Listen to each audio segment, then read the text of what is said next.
Hello viewers, आइए आज बात करते हैं एक और नबाती दवा, एक और हर्बल मेडिसिन के बारे में। पटखंडा,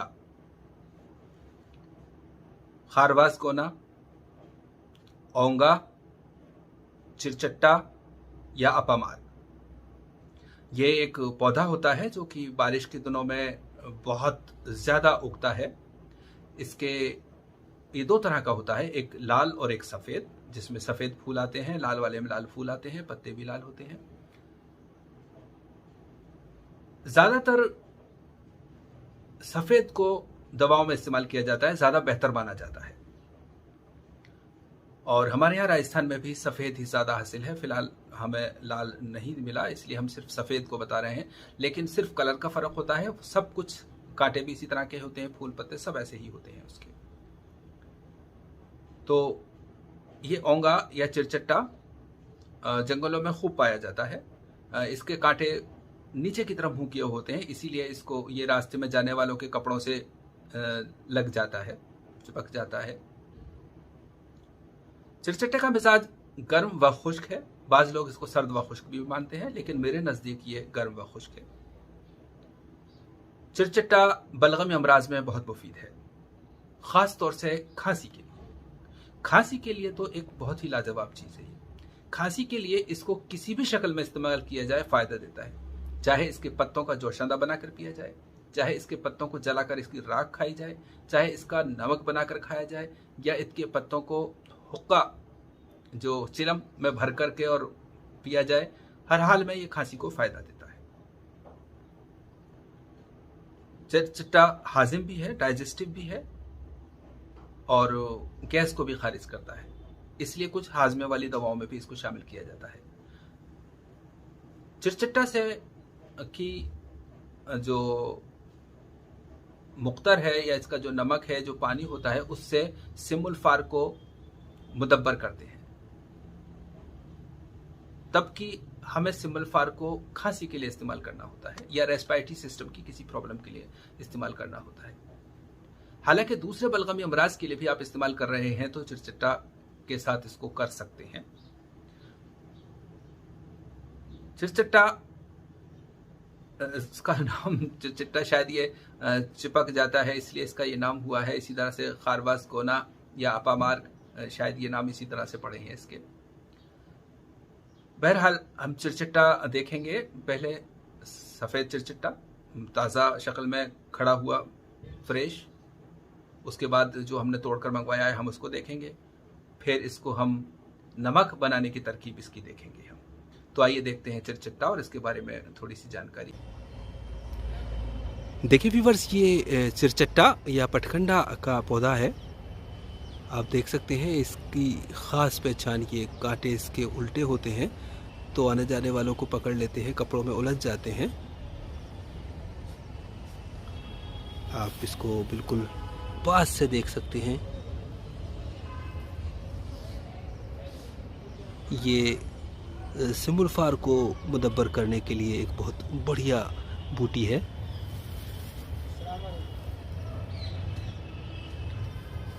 देख सकते हैं आप, और पास से देख सकते हैं।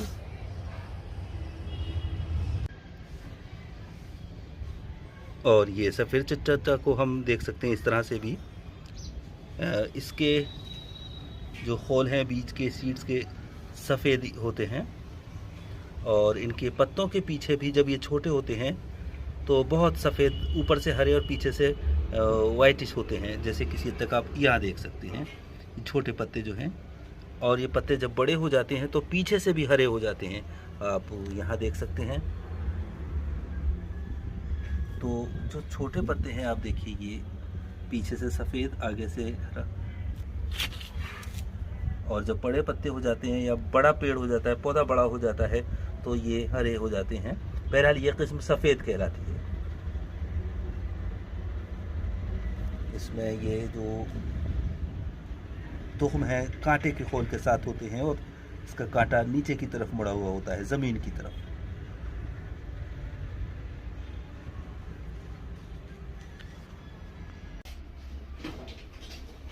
देखिए व्यूअर्स, नमक चिरचट्टा बनाने का पहला स्टेप।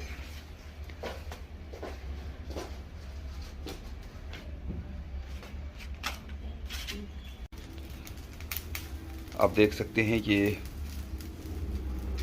फायर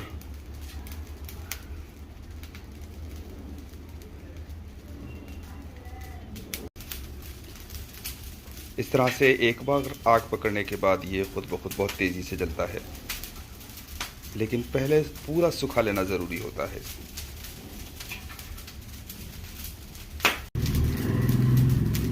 इस तरह से ये मुश्किल से 3-4 मिनट में पूरा जल जाता है।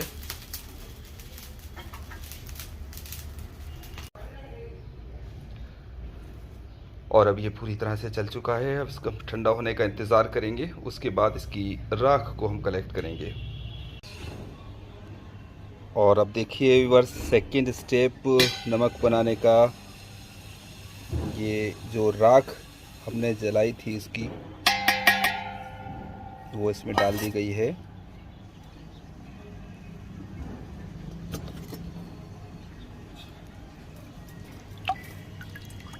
इसको इस तरह से करके हम रख देंगे।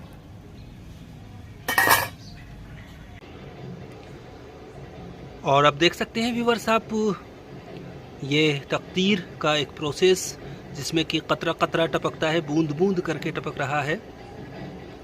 इसको मख्तर कहते हैं, जो ड्रॉपिंग हो रही है। और ये अंदर इसका सारा पानी है, आप देख सकते हैं। ये एक रुई इसमें डाल करके बिल्कुल साफ इस पानी को इसके ज़रिए यहाँ ड्रेन किया जा रहा है। तो इस तरह से चिरचट्टे का जो नमक वाला पानी है सारा इसमें आ जाएगा और इसको फिर हम एवोपरेट करके नमक हासिल करेंगे। ये एक प्रोसीजर है साफ़ पानी हासिल करने का।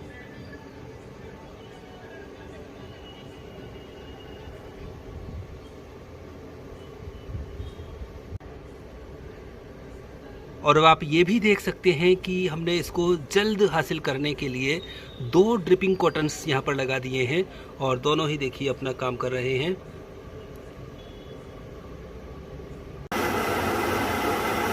और अब आप देख सकते हैं नमक चिरचट्टा बनाने का एक ये स्टेप भी है। और पानी को देखिए कितना साफ शफाफ क्रिस्टल क्लियर वाटर है ये।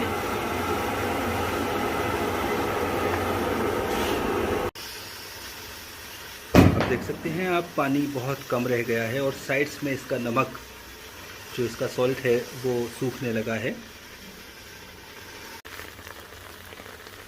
और व्यूअर्स आप देख सकते हैं फाइनली नमक चिरचट्टा तैयार।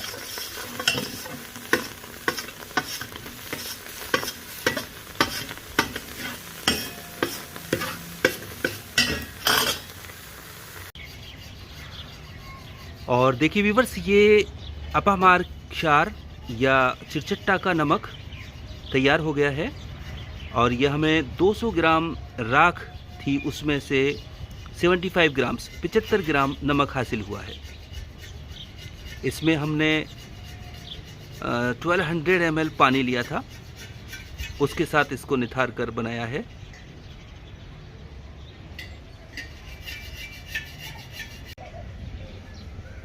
और व्यूअर्स ये भी देख सकते हैं आप, ये राख चिरचट्टा है जो कि नमक निकालने के बाद बची है। ये 125 ग्राम राख बची है।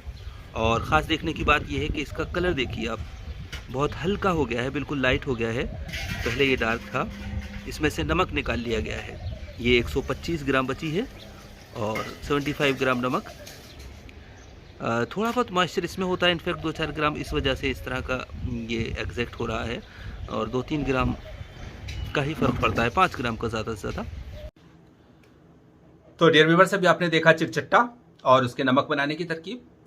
फिलहाल हमने एक थोड़ा सा ही नमक बस नमूने के तौर पर बना करके दिखाया है हमारे व्यूअर्स के लिए, क्योंकि ये मौसम चिरचट्टा को हासिल करने का बेहतरीन मौसम है। इस वक्त चिरचट्टा बिल्कुल जवान और तंदुरुस्त और अच्छी हालत में है। इसके बाद ये फिर सूखने लगेगा। इससे पहले ये ठीक नहीं था, इसलिए हमने बिल्कुल मुनासिब वक्त चूज़ करके, आज देखिए 26 सितंबर 2021 है, तो इसीलिए ताकि हमारे व्यूवर्स इसको हासिल कर सकें और इसका नमक बना सकें। हम अगर इसको बाद में अपलोड करते तो ये थोड़ा सा मुश्किल होता, और बड़े लेवल पे हमारे यहाँ जब निकलता है तो उस वक्त शूटिंग को मैनेज करना बड़ा मुश्किल होता है। उस वक्त थोड़ा सा माहौल ऐसा होता है जब एक बड़ा लॉट इसका जलाया जा रहा होता है, उसका नमक बनाया जा रहा होता है। तो इसलिए हमने अलग से हमारे व्यूवर्स के लिए थोड़ा सा चिरचिट्टे को जला करके थोड़ा सा नमक बना करके दिखाया है, ताकि ये बात समझ में आ जाए कि कैसे नमक बनाया जाता है। चिरचिट्टे का नमक 250 मिलीग्राम शहद के साथ मिलाकर चाटने से जो काली खांसी है, हुपिंग कफ जो होती है बच्चों की, उसमें बहुत फायदा होता है। जैसा कि मैंने कहा, खांसी के लिए हर तरह से फायदा है, लेकिन काली खांसी में इसका नमक बहुत फायदा करता है। इसके अलावा ये मुदरे बोल भी है, डायूरेटिक भी है, और कहा तो ये भी जाता है कि इसको गाजर की बीजों के साथ 10-10 ग्राम गाजर के बीज के साथ उबाल कर पिलाने से बच्चा बआसानी पैदा हो जाता है, लेकिन इसका तजुर्बा मुझे नहीं है। लेकिन इसके बारे में एक बात मैं शेयर करना चाहूंगा, चूंकि किताबों में यह भी लिखा है कि इसका जोशादा पीने से जो कैंसर है उसके जख्म भरते हैं। हालांकि इसका तजुर्बा मुझे नहीं है, लेकिन मैंने दो बातों को मैं यहाँ देखिए लिंक कर रहा हूँ। एक तो ये कि जो बुक्स में पढ़ा है, इसके अलावा मैंने करौली में सुना है, मेरा इलाका करौली है, राजस्थान करौली, तो वहाँ पर मैंने सुना है कि एक शख्स जो कि अभी भी है, एक शख्स किसी जड़ी बूटी से जो स्किन के कैंसर्स होते हैं उनका ट्रीटमेंट करता है। वो इस आटा की गोल बना करके उस जख्म के चारों तरफ लगा देता है, और उसमें ओंगा की जड़, किताब में भी लिखा हुआ है कि वहाँ ओंगा कहते हैं और हमारे उस एरिया में ओंगा भी कहते हैं, इसको चिट्टा भी कहते हैं, की जड़ ओंगा के दरख्त को का जूस निकाल कर उसमें भर देता है। कुछ दिन करने से इसमें बहुत आराम आ जाता है, और बाकी कुछ दवाएं जो भी होती हों उसकी, लेकिन ये इस तरह साबित होता है।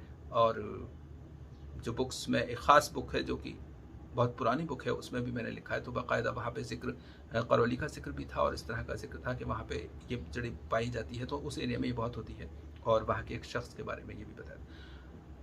बहरहाल इस चीज़ को आजमा कर देखा जाए, अगर ये सही साबित होता है तो बहुत ही अच्छी बात है। तो डियर व्यूअर्स, ये था चिरचट्टा के बारे में। चिरचट्टा को मसूड़ों के दर्द, दांतों के दर्द के बारे में भी लिखा है कि इसके पत्तों के जोशांदे से कुल्ली करने से दांतों का दर्द मिट जाता है।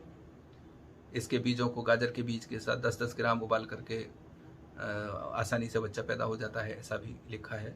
तो ये सब आजमाने की चीज़ें हैं। उम्मीद है चिरचट्टा ख़ास तौर से खांसी के लिए इस्तेमाल किया जाएगा और बहुत मुफीद पाया जाएगा। ख़ास तौर से चिरचट्टे का नमक, जैसा कि मैंने सिमुल फार के लिए कहा कि हम दोनों ही तरह से मुदब्बर करते हैं सिमुल फार को, नींबू में भी और चिरचट्टा के मुख्तर पानी में भी। दोनों का अपने फ़वाइद हैं। तो फ़िलहाल इतना ही। अल्लाह हाफ़िज़।